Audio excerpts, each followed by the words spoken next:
Around 17 years ago, my life took an unexpected turn when I became involved in a complicated situation. I began having an affair with the wife of the pastor who owned a large Pentecostal megachurch. Let's formally listen to today's story of infidelity. If you enjoy this story, don't forget to give it a like and subscribe to our channel. Thank you for your support. Around 17 years ago, my life took an unexpected turn when I became involved in a complicated situation. I began having an affair with the wife of the pastor who owned a large Pentecostal megachurch.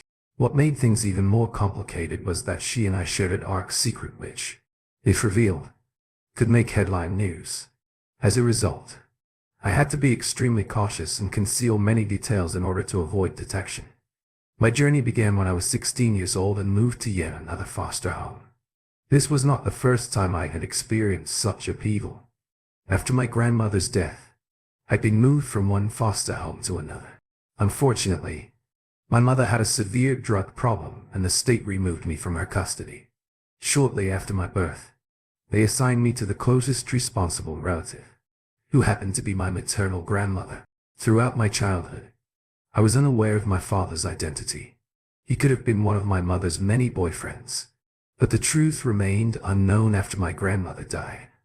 My mother was unable to reclaim me for two main reasons. For starters, her whereabouts were difficult to track down as she was still struggling with her drug addiction. Growing up in foster care was a challenging experience. Each move to a new home presented a new set of challenges, but I consistently tried to adapt to my changing circumstances. As a result, I found myself navigating the foster care system, moving from one foster home to another. This time I was cared for by a married couple in their early 50s who had previously raised their own children, all of whom had grown up and moved out. Their home was a spacious 5-bedroom house that could accommodate approximately 7 children, including myself. Unlike my previous experiences, this couple, despite their parenting background, approached foster care from a unique perspective. They maintained a disciplined and professional demeanor, treating foster parenting as a business venture. Although they occasionally showed compassion, their approach was based on pragmatism. They avoided developing strong attachments because children frequently came and went in the household. This dynamic was very different from what I had become accustomed to living with, then presented its own set of challenges. Their home was well organized and followed a set of strict rules. They maintained a tight ship, ensuring that everyone completed their assigned tasks and fulfilled their responsibilities. On occasion, I felt as if I were living in a structured environment rather than a nurturing home full of warmth and emotional attachment. Nonetheless, life continued and I worked hard to adapt to the established routines and regulations. At the age of 16, I found myself as the eldest of 7 boys living in the foster home, trying to fit in with this new family dynamic. The couple had devised a unique strategy to maximize their financial resources. Instead of spending money on groceries, they advised us to seek help from soup kitchens and weekly pantries to meet our basic needs. This strategy allowed them to avoid incurring food expenses, as their primary financial obligations were limited to the mortgage and utility bills for the house. In essence, the couple was running a foster home as a profitable business venture, and we, the children in their care, were viewed as sources of income rather than needy children. As a result, we lacked a personal connection with them, causing us to form stronger bonds among ourselves. Given that all of the other children were younger than me, they naturally looked up to me, and I took on a mentorship role. I helped them with their schoolwork, assisted with cooking, and made sure everyone completed their assigned chores and responsibilities. Despite the unconventional arrangement and the couple's business-focused approach, we were able to form a makeshift family among ourselves. In the absence of strong bonds with our foster parents, we found comfort and camaraderie within our own group. As we continued to visit the local soup kitchen, I met a woman named Mrs. Sarah, who uses a fictitious name to protect her identity. She was 36 years old at the time and frequently volunteered there with her husband, David, a local pastor. David, 42, and their 2 children, a 5-year-old boy and a 7-year-old boy, would accompany her during these weekly visits to the soup kitchen. I got to know Mrs. Sarah L. better. We would exchange pleasantries, and she seemed friendly and approachable on one particular day. While she was doing her usual job of serving meals, she encouraged me to consider volunteering. Earlier she mentioned that they occasionally struggled to find enough volunteers. I readily agreed to volunteer and assured her I would be there early for the next opportunity. I kept my word and showed up on time for the next volunteering session, even bringing along my foster brothers to help. Our presence proved to be more than sufficient to meet their needs, and we gladly contributed by serving meals and assisting with cleanup. Being part of something positive was a rewarding experience, especially given the challenges we faced in our foster home. Mrs. Sarah's kindness and the opportunity to give back to the community added new dimensions to my life. Mrs. Sarah struck me as a very kind person. She always smiled warmly, and I appreciated the positive energy she brought to our conversations. It wasn't until one day after we finished serving meals that I found out her husband, David, was a pastor. She invited me and my brothers to attend one of their church services. At that point I hesitated because I had no personal connection to religion and had never visited church before. Nonetheless, I had a positive attitude toward Pentecostal churchgoers because they had consistently extended a helping hand to me throughout my life. Despite this, I was unsure about accepting Mrs. Sarah's persistent invitation.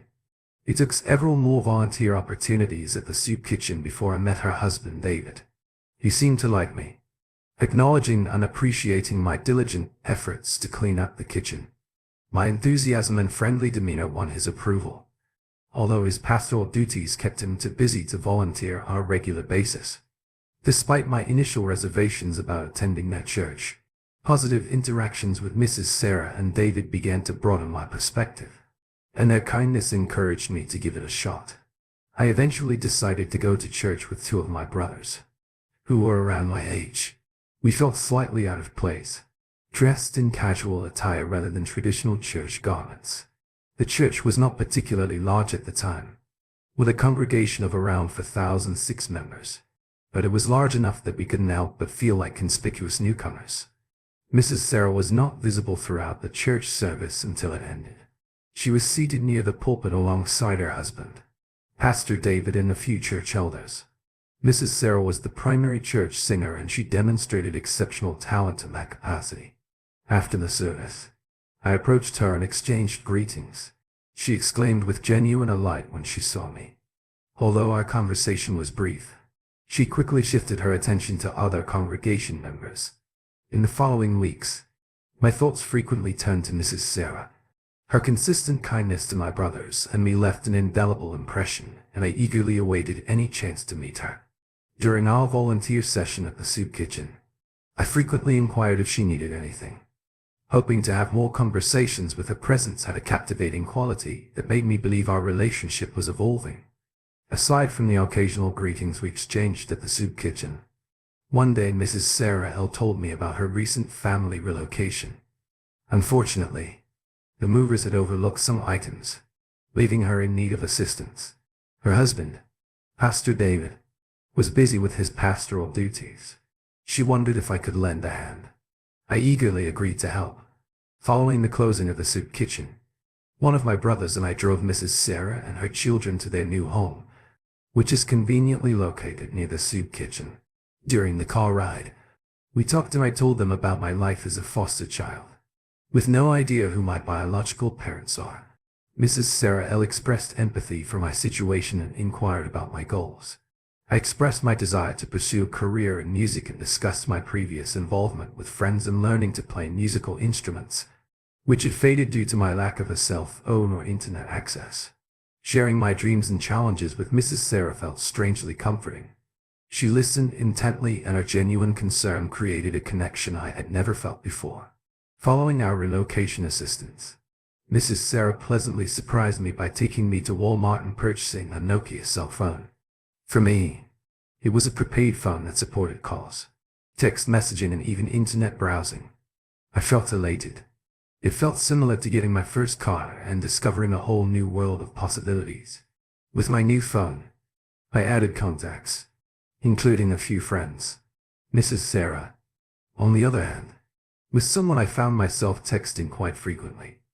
This happened at a time when taking and sharing photographs was a novel idea, because platforms like Instagram did not exist. She would send me photos of her daily outfits or attire before going to the gym. I frequently went above and beyond to express my admiration for her, showering her with compliments on her cuteness and beauty. Although our interactions were generally positive, I may have been overly generous with my compliments. Mrs. Sarah appeared to enjoy our exchanges, frequently responding with new pictures, sometimes twice a day. These exchanges eventually turned into a daily routine, a shared secret. Despite the absence of any inappropriate content, as I continued to send compliments and receive her photos, my feelings for her grew stronger, unexpectedly. Despite the innocuous nature of our conversations, an unexpected connection developed between us over time. What began as an exchange of daily outfit photos with Mrs. Sarah took on a special meaning. It felt as if she was only telling me about something personal, despite the fact that it was about her everyday clothing choices. Our regular texting continued, and my feelings for her grew, especially when we met during our volunteer work at the soup kitchen. Texting became our preferred mode of communication, and after each volunteering session, Mrs. Sarah began to give me innocent hugs. While these embraces were completely pure and without any romantic intent, they became the highlight of my day. The lingering fragrance of her perfume left an indelible impression on me, and I treasured this small but meaningful connection. My thoughts became obsessively focused on her, and I developed a crush on her. In order to increase the frequency of my interactions with her, I decided to put the money I'd saved towards purchasing a jacket. This would allow me to regularly attend her church, as volunteering events were no longer enough to see her. One day, as she sent me a picture, I chose to express something I had never said before, labeling the image as attractive. Normally, after complimenting her, she would express gratitude. However, on this occasion there was an unsettling silence which made me nervous, fearing that I had made a mistake that would exacerbate matters. She stopped sending pictures for 2 days, seemingly confirming my concerns about crossing a boundary. Feeling uneasy about my earlier remark, I decided to personally apologize to Mrs. Sarah when I saw her at the soup kitchen the next week. In a private moment, away from others' ears, I sincerely apologized for my previous statement. To my relief, she appeared unconcerned and treated me as if I was exaggerating. Her body language suggested otherwise, but she used the remark to assert her comfort. Her demeanor toward me was not as friendly as it had been. Curiously, the next day she posted another photo of herself. I remember texting her and saying, "You are extremely attractive. I wished you were mine." She didn't say thank you again, but she did send more pictures. On this occasion, her attire appeared to be more revealing than usual, implying that she would not wear such an outfit out in public. I complimented her on her attractive appearance, and the image she shared became increasingly appealing from that point forward. However, they never revealed too much or included nuance, leaving much to the imagination. It became clear that she enjoyed the attention and admiration I directed her way. We became close after I met her children at the soup kitchen on a regular basis, and I spent a lot of time playing with them, get to know them well.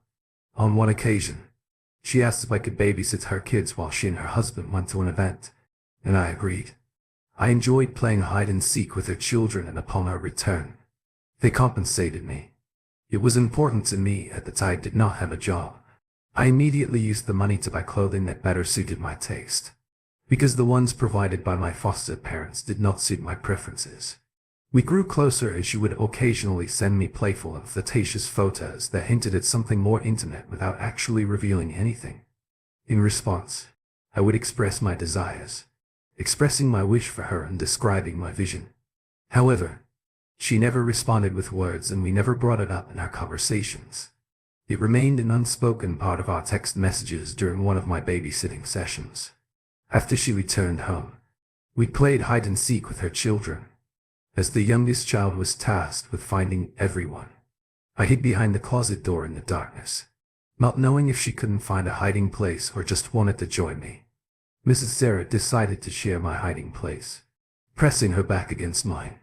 We stood there, unable to ignore the romantic tension that had been building over months. My desire for physical contact with her increased, and I began to initiate it. She eventually turned around and we kissed passionately, exploring each other's desires. Our interlude ended abruptly when her children called out to us. As I pedaled my bicycle home, a deep sense of happiness washed over me as I cherished the memories. She stopped sending pictures after that, and I didn't text her again until the following week when she asked for my babysitter help. When she returned, she treated her children to pizza while they ate. We discreetly retired to the bedroom and had an intimate encounter, which was my first sexual experience. She would now initiate contact via text, and I would promptly ride to her home, even when we weren't babysitting behind closed doors.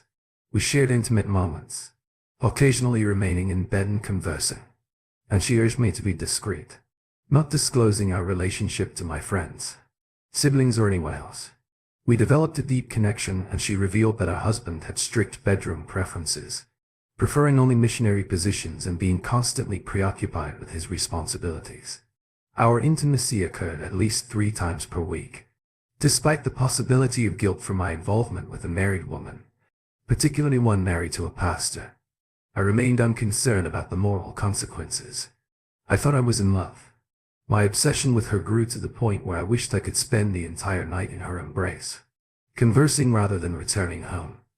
Unfortunately, I had to leave when her husband was about to return. Our encounters gradually decreased in frequency, occurring about twice a week. About a year later, I had secured a job as a cashier, and my babysitting responsibilities had decreased in both frequency and duration. Throughout our conversations, she had never mentioned using protection. Then, one fateful day, during an intimate moment, we failed to lock the door and her son inadvertently walked in on us, catching us red-handed. It remained unclear how aware he was, but he appeared to be a perceptive child. We were uncertain about the duration of his presence, so we quickly covered ourselves. She urged me to leave, and her demeanor was fraught with panic. This was the first time we were caught, and it occurred nearly a year into our clandestine relationship. She then began distancing herself. The exchange of photos and invitations ceased. My attempts to contact her at the soup kitchen were met with a statement that we should end our involvement. I couldn't stop texting her and appearing at the soup kitchen. She eventually stopped attending completely, leaving me with a profound sense of abandonment and emotional turmoil. For days I grieved in secret. Tears were silently streaming down my cheeks as I reflected on the pictures she had sent me. Filled with longing, I was convinced I had fallen in love. A week after we parted ways, I decided to visit her church, yearning for even a fleeting glimpse of her. This was about a month after we broke up, and I was surprised to learn she was pregnant. At the time, it had not occurred to me that I could be the father. Rather, I felt relieved that her absence was due to her pregnancy, rather than her abandoning me. Like others in my life, I returned home and focused on my job and education. After graduating from high school, I left the foster home to join the Navy. During my time in the Navy, around 2005, I began to consider being the father of her child. Regrettably, I lacked the resources to investigate further. I deduced that her husband was unlikely to be the father because she had expressed that their intimacy was limited. She even mentioned that I had shared more intimate moments with her than her husband had. Following my military service, my thoughts of her faded as I traveled the world and formed relationships with a variety of women. I eventually married a Japanese woman and moved her to the United States. My business once flourished. I recently looked her up on Facebook and discovered that she is still with her husband, actively involved in church activities, and their congregation has grown. She now has 4 children, and when I look at the 3rd child, I can't help but notice a resemblance to my own. However, I have no desire to disrupt their lives by disclosing this information. Doing so could potentially ruin not only her life, but mine as well. It feels like one of those secrets that will always be buried with me. What would you advise me to do in this situation?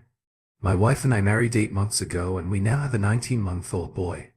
Our story began in 2020, when we met and started dating casually. We took things slowly and remained good friends for several months before things became more serious. The lock had a significant impact on our early relationship, because we could only meet up a few times. However, once the restrictions were lifted, our bond grew stronger and we became extremely close. Then came some unexpected news. A few months later, she informed me that she was pregnant. Can you believe it? Only a few months into our relationship. That's a huge red flag and you'll soon see why. This news came as a complete surprise and I was unprepared for it. I usually use protection, but there were a few occasions when I didn't. Oh, come on, man. Well, I mostly blamed myself at the time. She encouraged me and assured me that it was safe, given her cycle. However, never rely solely on a woman for birth control and do not believe the written method as this woman did. I've learned my lesson. Never make assumptions about pregnancy. Despite my initial reservations, I looked forward to becoming a father.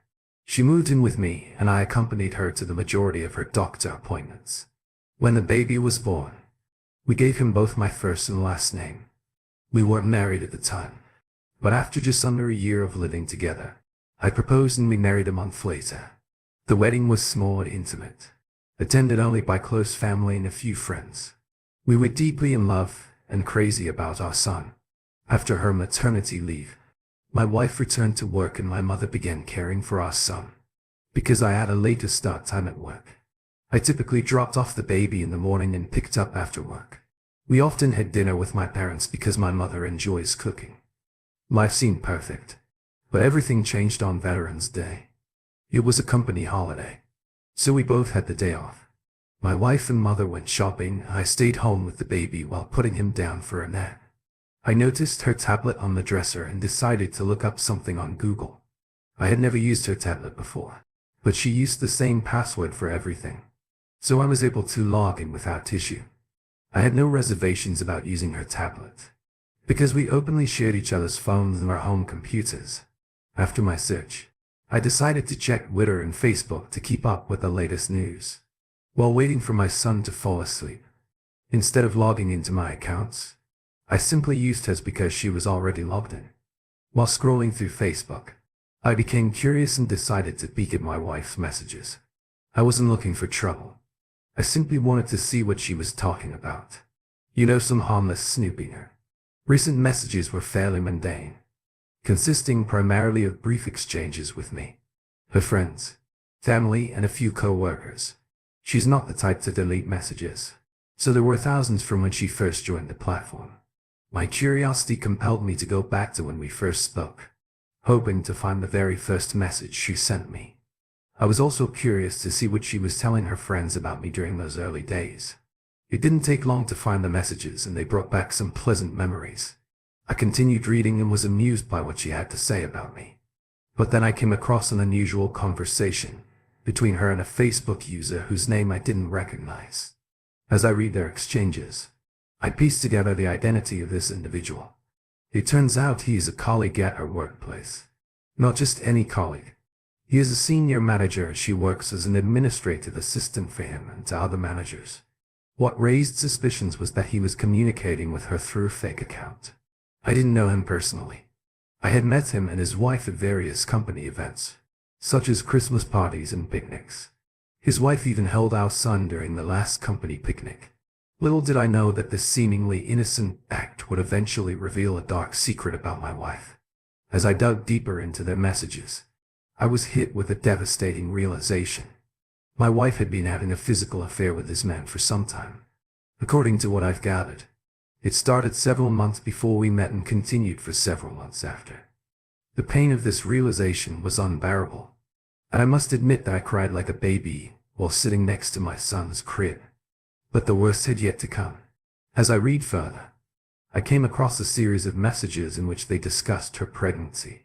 My heart sank when I saw a message in which he asked her whose baby it was, and she said she didn't know. It felt like a punch in the gut, and I became nauseated. The thought that my son might not be mine was inconceivable. I couldn't believe what I was reading. I wanted to scream and punch the wall right then. In his next message, he suggested that she seek a termination just to be safe, as she was unsure of the child's paternity. He assured her that the company's insurance would cover it and I wouldn't have to find out. My wife responded by saying she couldn't do it. He followed up with an ominous tone, stating that it was her decision, but he didn't want any problems if the child turned out to be his. He made it clear that he had no intention of divorcing his wife and warned her not to even consider it. She did not respond, signaling the end of their conversation. There was no other message exchange between them that I could discover. All of these messages date back to 2020, with the most recent being sent more than 2 years ago, just before she revealed her pregnancy. It's pretty clear she trapped me with a child who may not even be mine. That is the harsh reality of the situation. It appears that she was madly in love with her boss and may have gotten pregnant on purpose in the hopes that it would bind him to her and cause him to abandon his wife for her. It's clear he wasn't up for that plan. So when she realized her dream guy wasn't taking the bait, she wondered, what's plan B? Oh, let's cling to this nice guy I'm dating. That is what I suspect happened. I felt like an absolute fool. I'm not sure why she didn't delete those messages, but I'm relieved she didn't. Perhaps she had a devious plan to use them against him someday. Who knows? As I watched my son sleep, my emotions shifted from deep sadness to intense anger as I thought about what she had done to us. I considered confronting her in front of my mother as soon as they returned. But then I thought maybe I should get everything in order first. When they eventually returned, I tried to appear normal, but my mother noticed something was wrong with me and asked if I was sick. I reassured her that it was nothing. Just tired from chasing our little whirlwind all day. She chuckled and mentioned how exhausting he could be, fully believing my story. The following day at work I struggled to concentrate because my mind was preoccupied with what I needed to do. The top priority on my list was to get a DNA test, so I scheduled an appointment for later that week. On the appointed day, I took some time off and stopped by my parents' house to pick up my son. My mother seemed surprised to see me. I explained that I needed to run a few errands for work and thought my son would enjoy a car ride. My mom has a pretty good BS detector, but she accepted my explanation and we were off in the days that followed. I was a mess. I am anxiously awaiting the results of the DNA test.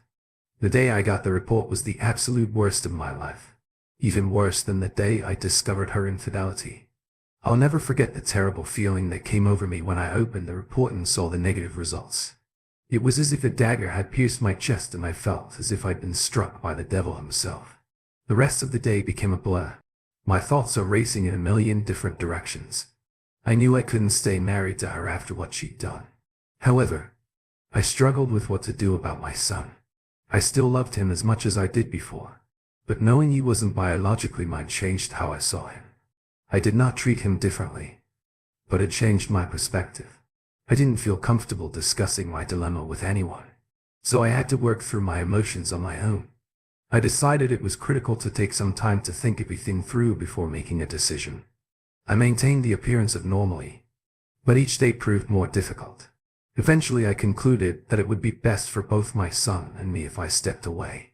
I understand that letting him go will be extremely painful, but I truly believe it is the right thing to do. Even though I love him more than anything else, our relationship will never be the same, especially after I divorce his mother. Here's what I mean. In all likelihood, both my soon-to-be ex and I will find new partners and possibly have additional children in the future. When this happens, my son will have 3 fathers in his life. Think about it. He'd have his biological father, his stepfather, and me, the man who duped his mother into marrying him.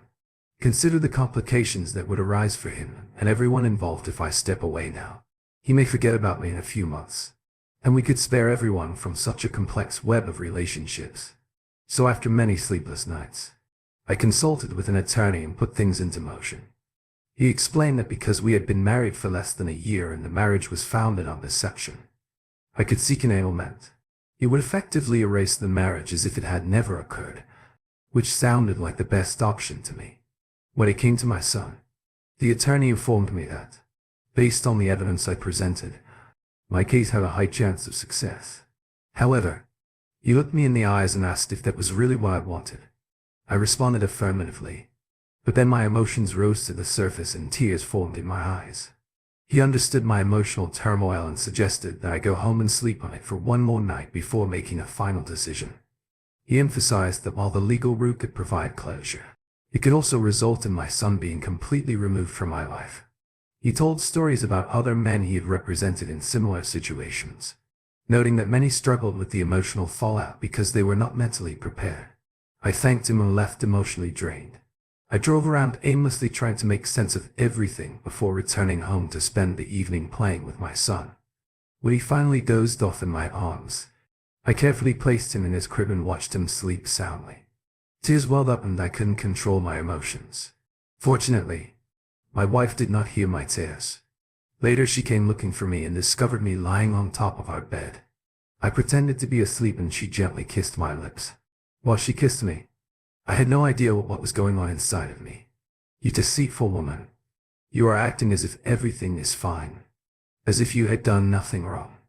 That night I tossed and turned, only getting an hour of sleep. My son's thoughts haunted me and I began to question my decisions, including the decision to divorce. I wondered if any of this would be relevant. In 20 years, will I regret my decisions on my deathbed? Ultimately, I decided to stick to my original plan. The next morning I called my attorney and told him I wanted to move forward with the divorce and paternity proceedings. He promised to start working on it, but it could take a few weeks to get everything in order. In the meantime, he advised me to stay in our home and maintain a sense of normalcy until the paperwork was completed. I've been struggling for several days now. The thought of leaving my son tears me apart. I dread that day, but I also can't wait to move on from this chapter of my life. Update. 3 weeks have passed since my last update. I'm sitting here watching the sunset in perils, El Salvador, reflecting on my life. I thought now would be a good time to share what's been going on. About a week after my previous post, my attorney finished all of the paperwork for my divorce and paternity filings. With everything prepared, it was time to put my plan into action. My first step was to have an open conversation with my parents. To say they were devastated is an understatement. They were both deeply affected, particularly my mother, who has been an important part of my son's life. They expressed their full support. My mother did ask if I could find it in my heart to continue being a part of my son's life. I told her I'd love to, but the situation had gotten complicated. I reiterated the reasons I stated in my original post and my parents accepted my decision. It's great to have their support and, despite their initial reservations, they appeared to understand that this is the best course of action for everyone involved. I explained that I would be moving all of my personal belongings to their house and staying with them until I found a new home. I also discussed my intention to confront my wife at our apartment when she returned home that evening. I wanted both of my parents to be present to prevent things from escalating and to care for the baby. During the confrontation, I was straightforward. I confronted her directly about her affair with her boss, leaving her speechless and in tears. She began explaining and I assured her that she would have plenty of time to talk. But I had more to say. I handed her the DNA test results, which revealed that I was not our son's biological father. Her reaction was intense. She screamed no and buried her face in a couch pillow while crying. I let her cry without saying anything for what seemed like an eternity. She eventually sat up, apologized and insisted that I was our son's only father. I corrected her, explaining that I wasn't. She pleaded with me not to say it. I handed her a folder containing the divorce agreement and a petition to disestablish paternity. Her response was loud and emotional. She threw the folder to the floor and continued to cry. She begged me not to leave and asked for an opportunity to explain. I told her the floor was hers and I was ready to listen rather than engaging in conversation. She excused herself and went to the restroom to get a tissue. She had been in there for about 15 minutes before I became concerned and decided to check on her. She assured me she'd be out soon, but it took another 10 minutes before she appeared. This is another example of someone being caught off guard and needing time to come up with an excuse to decide what to say next. When she finally emerged, she was no longer in tears. Instead, she expressed profound regret and admitted that the affair was a terrible mistake. She claimed she ended the affair around the time we became serious, but there was some overlap. She insisted that she had been completely faithful to me ever since, including during our marriage.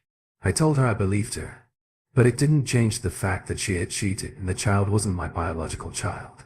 She then admitted that, while she wasn't certain I was the father at the time, she was convinced I was. She attempted to redirect the conversation, claiming that it didn't matter whether I was the biological father or not. She argued that our son loved me more than anyone else and pleaded with me not to abandon him. She was clearly attempting to guilt-trip me into staying. Despite her tears and begging, I was prepared for this and stood firm.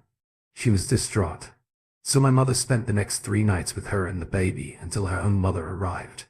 I too was emotionally drained and needed to get away from the situation. So I took some time off work and decided to come here against my parents' wishes. They were concerned about my fragile mental state, but I assured them that everything would be fine and that being away had helped me clear my mind. My soon-to-be ex has been bombarding me with calls and texts, but I have not engaged in conversation. I responded to a few of her texts and she has been pleading with me to stay. While I feel sad for her, I've remained steadfast in my decision not to waver. Both of my legal cases have been filed and I am awaiting a court date. I feel relieved, but I miss my son terribly and the pain is still raw. However, with each passing day, I'm feeling slightly better. 2 days later, I just wanted to say hello and ask a quick question. I've been getting a lot of questions about why I moved down here. I needed a break from everything. Furthermore, this country is the first to recognize Bitcoin as an official currency. I got into Bitcoin in 2012, purchasing my first batch for less than 10 each. I ended up selling the majority of them in 2017 for 40 each, which helped me pay off my student loans, credit card bills, and even my parents' house. I also bought a few new cars, put a lot of money into mutual funds, and took a year off from school to travel around Europe. So yes, that move paid off handsomely for me. But get this, the price of Bitcoin recently soared to more than 44.0. Imagine the fortune I'd have now if I had hung on to them a little longer. At the time, I thought I was the king of finance. But in retrospect, I kind of kicked myself because I could have been sitting on a mountain of cash if I had just waited a few more years still. I've done well for myself and I still have a few Bitcoins in my pocket. I haven't saved enough to quit working for good, but I'm getting close. Update. 10 months later, the annulment and paternity challenge cases have been resolved and I have officially discharged all my marital obligations. I started a new job that requires me to split my time between the United States and El Salvador. During one of my trips to El Salvador earlier this year, I fell completely in love with the place.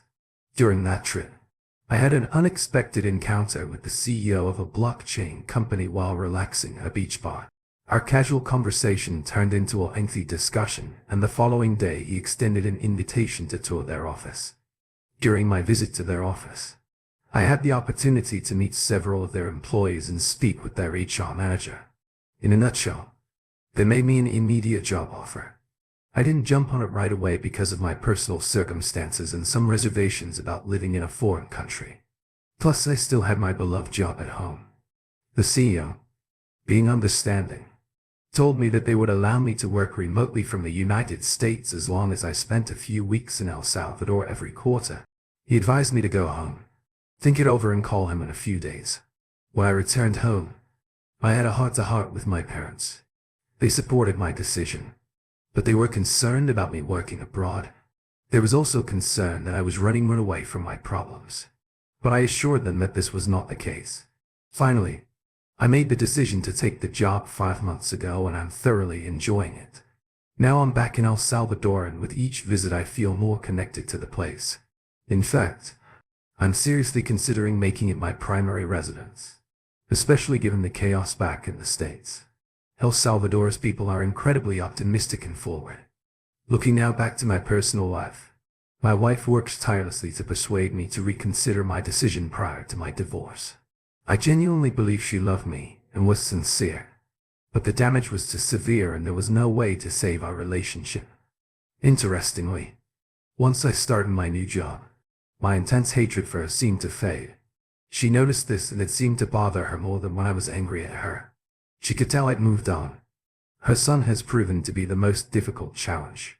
Even that has turned out well. My mother still looks after him and I've stopped by a few times to have lunch with him while he's been there. However, you should exercise caution in this regard. While his mother and my parents adore the child, maintaining a connection with him can be challenging. When I first saw him after several months, his eyes lit up and he gave me a big kiss and hug. He still remembers me, but I believe he now sees me as just a nice guy, not his father. He's an amazing kid and I'll always cherish the memories we've made together. Here's the next story. We just finished cleaning up from dinner when she made my heart stop, darling. Bring us some drinks and meet me in the living room. We need to discuss something. This longer and more verbose version of "we need to talk" did not make me look forward to the conversation. But I did. As I was told, Emily and I have been together for nearly 2 years and we are getting married next Saturday. Exactly 1 week and 7 days from today. We were already living together and having sex about 2 months after we started dating. I had no reservations about our relationship or marrying her, and I was curious what it was about. We sat down on the couch together and each took a sip of our drinks. I could tell she was having trouble starting a conversation, so I decided to help her out a little. "Emily, are you leaving me?" She turned to me with a horrified expression. "God, no, no. Henry, I love you and have planned to be with you for the rest of my life. I can't wait to marry you. There's nothing like that. So what happens next? Baby, you don't have to be afraid to talk to me about anything. I know, my love. It's simple. I've known about this conversation for years, but it's still difficult to start." I took her hand and kissed the back. "Whatever it is, we will face it together. Okay." Emily turned and smiled at me before clearly deciding there was nothing else to do but say it. "Henry, baby, you know how close my family is and how much they adore you." I knew it. My family loved each other, of course. But Emily's family, if it could be appreciated, would rank much higher. Of course, baby. And you know how much I adore them. I know I've already expressed how important this is to me, and your relationship with them has surpassed my expectations. But with our wedding only a week away, there is one last thing that needs to be done. Maybe we can call this a family tradition. This is what my family has done for generations to unite the family. Whenever a marriage occurs, we believe that this brings the new member of the family closer to the others. That doesn't sound too bad. Well, what shall I do? Of course, we discussed me staying with my parents beginning tonight. And you will not see me until I walk down the aisle with Dad on the wedding day. So you'll be spending the Friday night before the wedding with my mom. I really liked Emily's mother, and, as the saying goes, look at a woman's mother to see what she'll look like when she grows up. Let's just say I was pleased with the expected outcome. Oh, that is interesting. So your mother and I are going out to dinner, spend time talking and really get to know each other, something like that. Well, I'm sure dinner and conversation will be included. But it's not the tradition I was referring to with you and your mother. Get to know each other very well. Emily, could you please explain what you mean? She took a deep breath to calm herself before looking me directly in the eyes. Henry, you are going to spend Friday night with my mother. Of all the options I could think of, it was not even on the list. And I believe the evidence was clear from the expression on my face. Faith, you are not. Aren't you serious? I am completely serious. My love, as I previously stated, my family believes that the closeness between the future husband and the opposing parent forms an unbreakable bond that truly brings this person into the family. As previously stated, this has been going on in our family for generations. Do you mean your father?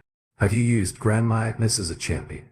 According to what Grandma says, Grandpa Frank used Dallas's great-grandmother and so on through generations of people you've never heard of, let alone met. You have already mentioned how well Dad and Grandma get along, so now you know why. And husbands too. I mean your father. He is like that. Is everything okay with him?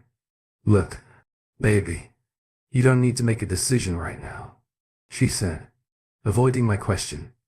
The time I spend with my parents this week will give you time to reflect on it. Simply remember how important it is. You can say no if you want, but this means we won't be able to marry and they'll have to split up. I was beginning to lose my mind an hour ago. I was eagerly anticipating my wedding day so that I could meet the best woman I'd ever known and spend the rest of my life with her. And now I'm being told that if I don't agree to something that appears morally unacceptable to me, I'll be fired. Then not only would my wedding be cancelled, but I'd also lose this woman. My lunch was suddenly unhappy with its current position. I jumped off the couch without saying anything and dashed to the restroom. Fortunately, the apartment is not particularly large. Previously, his presence was noticeable. I remained there until there was nothing left but air and my abdominal muscles rebelled. Emily was right behind me when I finally felt comfortable enough to turn away from the porcelain god and finish the prayer sitting on the floor next to him. Just in case. Are you alright, baby? I looked at her as if she'd suddenly developed green heads on both sides of her neck. No, Emily. I am not okay. I've just been told that unless I do something morally questionable, I'll lose the love of my life for good. Isn't there some degree of freedom of action in your tradition? Some kind of position for a man who loves you with all of his heart and soul but is uncomfortable with what you're asking? No, my dear. I apologize. Mom was already engaged to someone before meeting Dad and he refused to marry her. He said he thought it was wrong. She left him that day and did not speak to him again. But you can stop the cycle, Emily. We can simply fly to Vegas and marry there. Suddenly, Emily's expression indicated that those green naily heads had recently grown out of my neck. Henry, you have surprised me. I will never disrespect my parents. In fact, doing something like that affects my entire family. And if you think I will do it, you don't know me. Of course, I knew this, and if I hadn't been so emotional, I wouldn't have suggested it. Emily would never go against what her family valued so highly. I tried to apologize. It's okay, darling. I know it was a huge shock. That is why I told you now I have a week to decide what you want to do.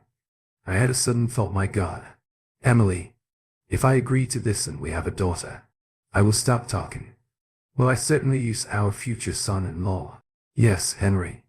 That is also part of it. However, if we have a son, you'll bear full responsibility. The thought crossed my mind that the constant succession of daughters born into this family would not allow this. Emily, this is too much. I do not think I can do it. She climbed into my lap as I sat on the bathroom floor. She wrapped her arms around my neck, pressing her head against mine. Henry, my love, you are the most powerful man I know here. She said this while patting my chest. I would trust you with my life, because I know you have the strength to do what is necessary for me and us. I love you with everything I have, but it must be your decision. I'm going to pack for the weekend. I'm confident that you and I will stand at the altar together on Saturday and get married, with all that entails. Emily, I couldn't think of anything to say when she stood up, so I remained on the bathroom floor while Emily packed her belongings. I was completely numb and lost track of time, but at least I did not vomit again. She knelt in front of me, taking my hands in her own. She looked at me with sincere affection. I knew she loved me, and the thought of this separating us hurt her, but I knew her well enough to know she would not give in. When you've made your decision, just call my parents' house. This will be the last time I see you before we marry. You need to either invite my mother to Friday night or ask her to return your rings. I know you'll make the right decision. Would you like me to help you up, baby? No, I think I'll sit here for a while. Just in case. She kissed my forehead and left the apartment. I wondered if I'd ever see her again. That night I slept on the couch because I didn't want to be in bed without Emily. It was as if I wasn't sleeping there alone. I could pretend Emily was present and that the entire nightmare had not occurred. Of course it did not work. The next morning I awoke feeling as lonely as I had the night before. Emotionally, you're probably even more lonely. The thought of breakfast nearly made me vomit dry again. So I just took a walk. The fresh air appeared to help. I rethought the scenario I was facing. All I could think about was how wrong everything seemed. But I had nowhere else to turn for a different perspective. My very conservative parents would be furious at the mere thought, and they would most likely demand that I cut off all contact with Emily and her family so that I could not discuss it with them, and the rest of my extended family was no better. At some point I realized there was only one person, someone who has been through this and could possibly give me some insight. But it would be awkward for me to bring this up, because we will be discussing how I am using his wife. But I saw no other option, because if I hadn't realized it, I would have demanded my rings back, and I didn't want it. Yet I returned to the apartment and dialed the number. Henry, my boy, I was wondering how long it would take you to call after that little bomb my daughter threw yesterday. I suppose you should talk. Yes, sir. Will you be available at some point today? Let us meet at Clancy's pub around 6:30. We will have a beer, eat and talk about everything. Thank you. So the day seemed to drag on, but eventually it was approaching 6:30. I arrived 5 minutes early and found Emily's father already waiting in the back booth, giving us some privacy. I walked over and sat down. Sir Henry, I appreciate you taking the time to meet with me. We've known each other for a few years. I believe you can remove the sir part. It's Robo or Dad if you prefer. But not sir. And I've been waiting for your call. Although it took you longer than I anticipated. Emily said something that stung me. Robo, I apologize. But calling you Dad seems a little premature right now. So you're going to break up with Emily? I'm considering almost everything, including enrolling in a local monastery and dedicating my life to God. My daughter said it would be a damn shame to exclude you from the male population, if you understand what I mean. So I hope you will rule out this option. I shook my head at the thought of Emily telling her parents, or more specifically her father, about our bedtime routine. He noticed. I apologize, Henry, but we are pretty open about these things. It's not a big deal if everyone behaves openly. So what can I say to you, my boy? My first question is, Henry, how do you feel about this? I would be lying if I said that the idea of a manly young man using my wife appeals to me. I'm guessing I'll spend the night heavily intoxicated before sleeping it off in a nearby hotel. But I knew exactly what I was doing when I agreed to it and made love with Agnes 24 years ago, and I will contribute to the family. Did you ever think about it when your wife was pregnant and hoped for a boy? Sir. And not because I imagined the beauty my son would bring home. How did you decide to go ahead with it? I mean, I've always been taught that being in a committed relationship, even if you're not married, implies that this is the only person you're close to. I understand that in this case everyone is aware of what is going on and has given their approval. But I still disagree with what I was taught. Only you, Henry, can decide how to apply these things in your life. For better or worse, we are all raised as our parents see fit. However, once we reach adulthood, we must evaluate these life lessons and determine whether we agree with them. I understand your point of view. Just because I was raised that way does not mean I must believe in it. That is exactly it. Henry, you are an adult now and you must decide what is best for yourself. It is part of free will. However, you believe that what is being proposed is incorrect and will be difficult to overcome. Assume for a moment that you have no moral objections to being intimate with a woman other than Emily. What other aspects of this situation bother you? The first thing that comes to mind is, well, Robert. I pause to take a deep breath. My first thought is about how it will look.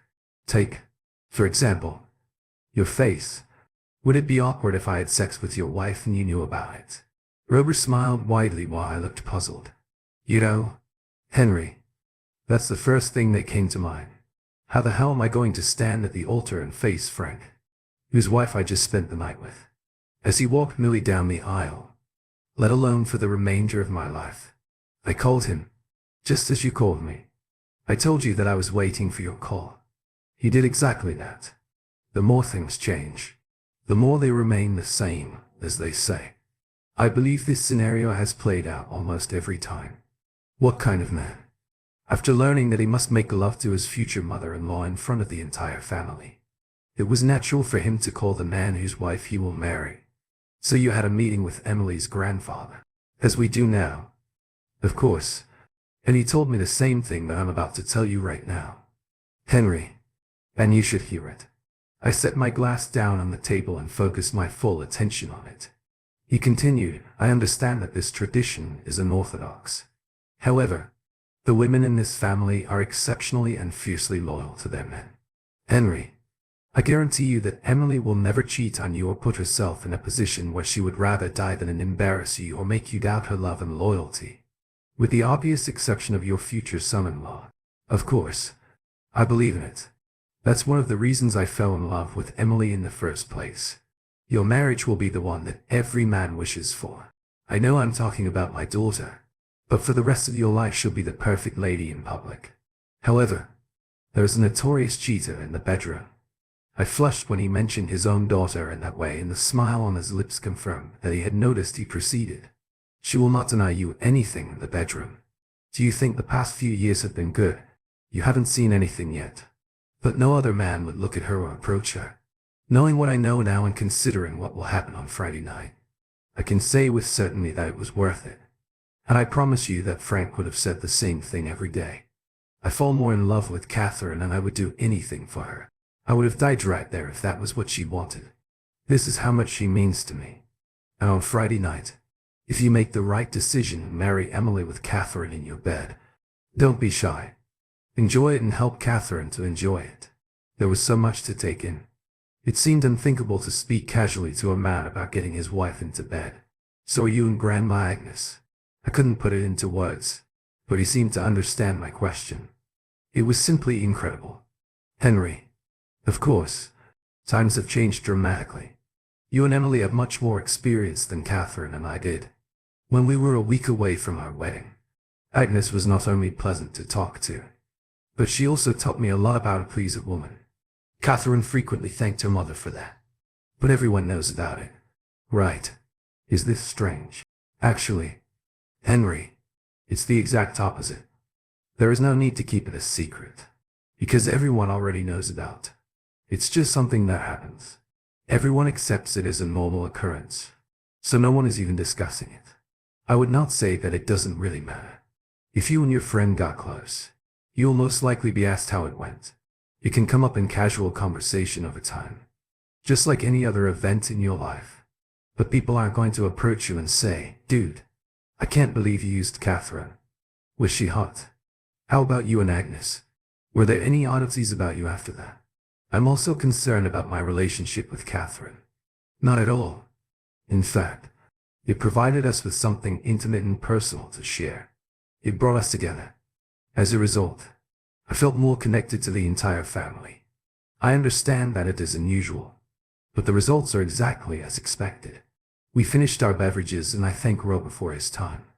He quickly dismissed my concerns about how my relationship with Emily's family would be affected if I went ahead with. It appeared to be a normal part of family life, and it was treated the same as if Catherine and I had spent the evening bowling together. It appeared strange to me, so I only had one problem left. Agreeing to this meant knowing that Emily would eventually make love to another man as long as she and I had a daughter. For reference, I am familiar with Emily's family through 5 generations, and there were exactly 0 sons born during this time, not a single one. This appears strange, given that the sex of the child is most likely determined by the male contribution to the fertilization process.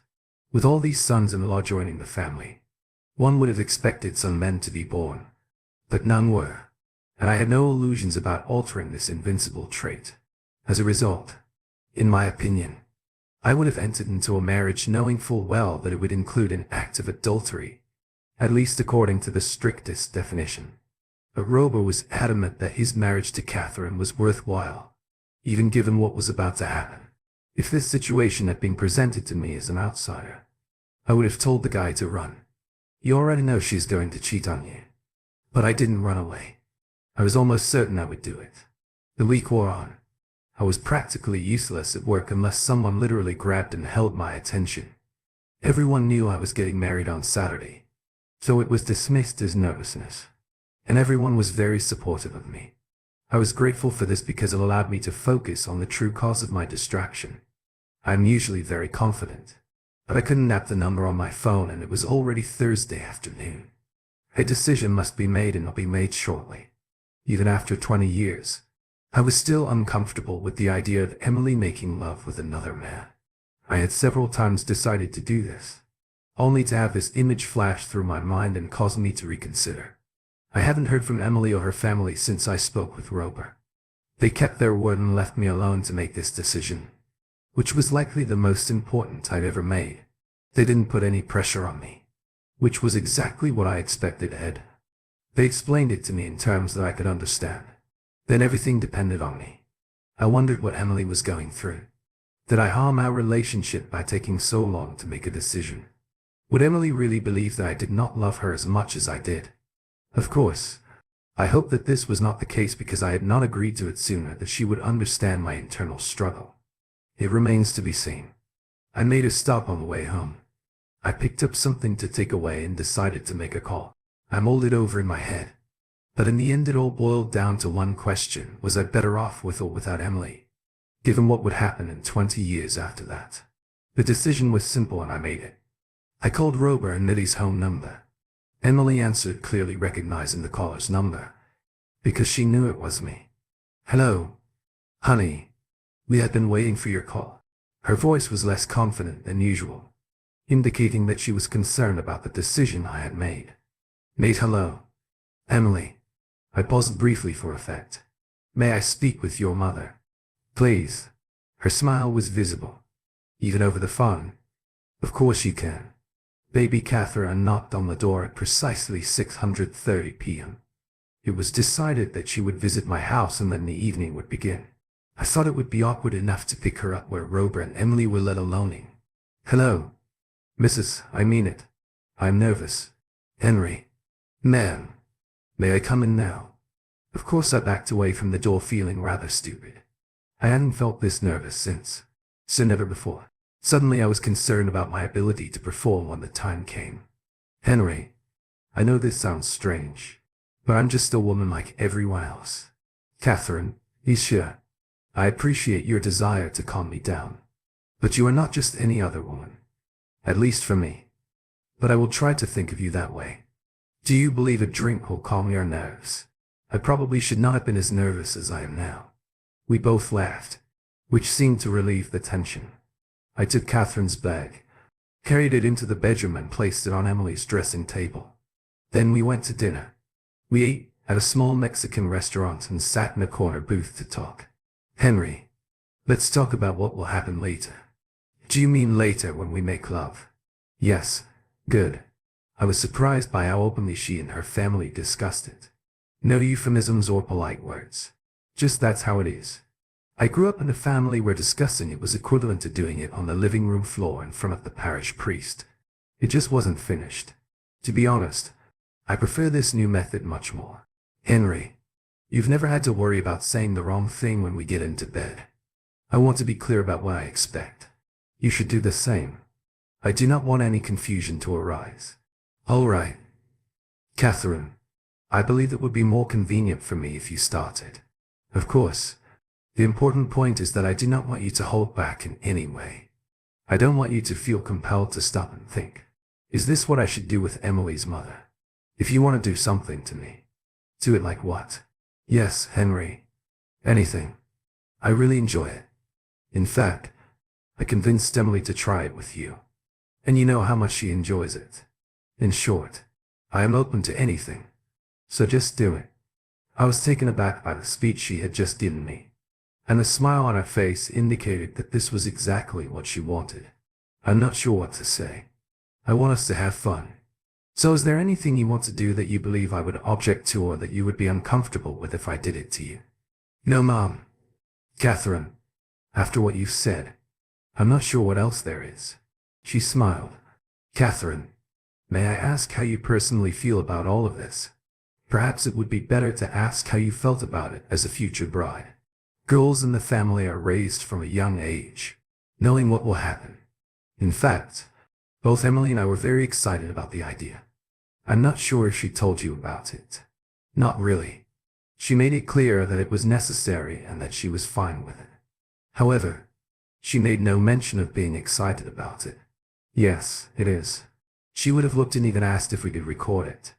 I told her it was personal between you and me, not for her eyes, and you had no concerns about how it affected your marriage with Robert or his close relationship with your mother. I had no concerns. It brought everyone closer together. It's only 1 or 2 nights in a long and happy marriage, and he was with the woman I adored above all else. I was delighted to share it with her and vice versa. I didn't consider the fact that Emily chose not only to separate me from her mother, but also to share her mother, the woman who raised her and was closer to her than anyone else in the world. To me, in fact, it was an honor for me, which I didn't realize until now. Wait a minute. Did you say just 1 or 2 nights? I assumed it was a one-time deal. The family uses these cases to resume. Let's talk about some of these moments while I spend the night in your bed. Where do you believe Robert will be? He said he'd get drunk and oversleep at the hotel because he couldn't think about you and me together. No, my dear, Robert is currently with my mother's company. Is he with Agnes? They are. It is entirely up to them. However, Agnes is already over 60. So what? My parents are still extremely active. Mom may no longer be able to get wet on her own, but they have things to help her. I would not be surprised if they became close. I simply looked down and shook my head. Is this new information so into my brain? I might have to put up with Emily doing it again. Damn it. Emily went on as if she knew what I was thinking. Yes, this means Emily can do it twice. However, keep in mind that this will result in you getting me twice. Henry, I know this is all difficult to accept, but we've been doing it for generations. We've never divorced and none of the men, as far as I know, have ever expressed regret for their decision. How about the next morning? I mean, you're going to leave after sleeping with me and meeting your husband, who most likely slept with your mother. Wouldn't it be awkward? Only if we allow it to happen. But the truth is that what we're doing brings us all so close that it feels entirely natural. And we have what I believe you would call a ritual that aids in this. A ritual?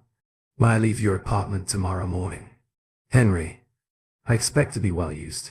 But before I leave, I'm going to get into your shower and thoroughly clean myself. I have everything I need in my backpack. I'll wear the clothes I've chosen specifically for this occasion, which are also on my back. Then I'll return to my house and introduce myself to my husband. For his enjoyment, he will go to any length to reclaim me as his woman. And then we'll go give our lovely daughter to the man of her dreams. And then our lives will continue as they have for the past 24 years as a devoted couple who adore one another. Nothing has ever threatened this, and it never will. As all of this penetrated my psyche, one thought kept coming to mind. I did not want to live without Emily. But would I be able to live with that price? At that point I decided what I would do. I looked up to meet Catherine's gaze. Catherine, I believe the time for talking is over.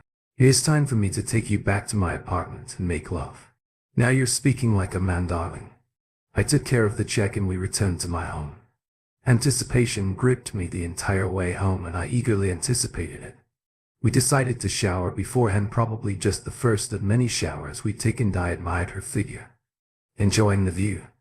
Henry, very much. Catherine, very much indeed. You are an incredibly stunning woman. Emily told me that you prefer things to go smoothly, so I did it only for you. Robert has different preferences. I smiled at her. She placed her hands on her hips and revealed her naked body to me. Damn, she looked great for a woman of any age, but especially at 44. Catherine, let's make a deal. She regarded me with interest. I adore Emily, and I am well aware of your feelings for Robert. I will do my best to overcome my inhibitions and make love to you in the way that you desire and deserve. But let's do it one more time. When we mentioned their names before tomorrow, a bargain, she laughed and said, I agree. The events of that night will forever be known only to Catherine and me. I had some experience before meeting Emily, but this was my first time with a mature woman, and it was very different. Catherine didn't have Emily's energy or flexibility, but she did have some talents that needed to be tested at some point in her life. We had some sleep, but not much. I decided that if I was going to do this, I would give it my all. And I hope Catherine wasn't lying when she told me it was amazing. Of course I thought so, but it lacked the love Emily and I have for each other. We did everything Catherine mentioned, plus a few things she didn't say. We christened every room in our small apartment, and I believe we were both disappointed when it came time for her to prepare to return to her husband. It was simply wonderful. Henry, I haven't had this experience in years, and I will treasure the time we spent together tonight. I'll remember this with love and forever. My daughter is a happy woman, and your husband, Catherine, is extremely fortunate. I'll remember this evening for the rest of my life. I had my doubts about your tradition, but I have to admit that it is fantastic. All of these generations cannot be wrong. I'm leaving now and will see you at the wedding. My Tahir devoured miles on his way east. It was approaching noon when I finally turned on my phone, which had been turned off since the morning. Emily made 38 calls and sent 54 texts. A lot of the same from Catherine and my failed cock-led father-in-law, Robert. Of course I knew my parents were not at church, so I didn't need to call them. I informed them about my plans in the morning, and they enthusiastically supported me. Dad said, let this fool and her entire family burn in hell. Emily clearly received a message that my phone was all mine because her phone call rang at the same time. Darling, where are you? Priest, all of my relatives have arrived and my father is ready to lead me down the aisle. But you're not at the altar. Emily, Do you really think I want to marry someone I know will cheat on me in the future, given the disrespect you have shown me? I'll tell you only once, I do not want to see or hear from you anymore. Henry, why did you react that way? It's a family tradition, and neither nor I could have done otherwise, she said, choking me with sobs. Are there any other family traditions you haven't told me about yet? Perhaps I'll need your grandmother. After the birth of my first daughter, she's supposed to help you raise your great-granddaughter. So I'm not a member of your family, and I'm not concerned about your traditions. And honey, your mother was so amazing that I can't deny her the opportunity to make love to a young man again. Your next future husband. You're not going to turn her down this opportunity, are you? I turned off the phone and accelerated. I have my entire life ahead of me, and I hope to meet the one woman who does not look forward to making love in every way possible. With a future son-in-law, making me a cuck perhaps twice. Thank you for tuning in. If you enjoyed this episode of the story, please give it a like. And don't forget to subscribe to get notifications for updates.